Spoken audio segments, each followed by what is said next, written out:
নির্বাচন করছিল অনেক জেলার হোসেন দিদার ভাইকে তার বক্তব্য দেন। মঞ্চে উপস্থিত আছেন আজকের সাবেক সহসভাপতি জননেতা জনাব ফরিদপুর জেলা শাখার সংগ্রামী যুগ্ম সভাপতি মহানগর বিভিন্ন ওয়ার্ড থেকে আগত পক্ষ থেকে বিশাল মিছিল সুদেব যদি মাহবুবুল ভাই পিঙ্কু ভাই সে উন্নয়নের উপকার সবাই মিলেমিশে আমরা একটি আজকের এই সম্মেলন করি।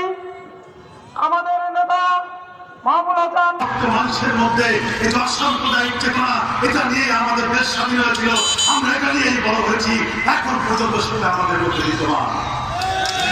কিন্তু আমরা দেখতে পাচ্ছি অল্প কয়েকদিন হলো কিছু ভারতীয় মিডিয়া এই শেখ হাসিনা বাংলাদেশ থেকে যে অর্থ লুটপাট করে নিয়ে গেছে, হাজার হাজার লক্ষ 30,000 লক্ষ কোটি টাকা লুটপাট করে নিয়ে বিদেশে বসে আজকে কিছু তামাল মিডিয়াকে দিয়ে আজকে আমাদের দেশে এই সনাতন ধর্ম অবলম্বীদের উপরে নাকি এদেশের মুসলমানরা অত্যাচার নির্যাতন করছে।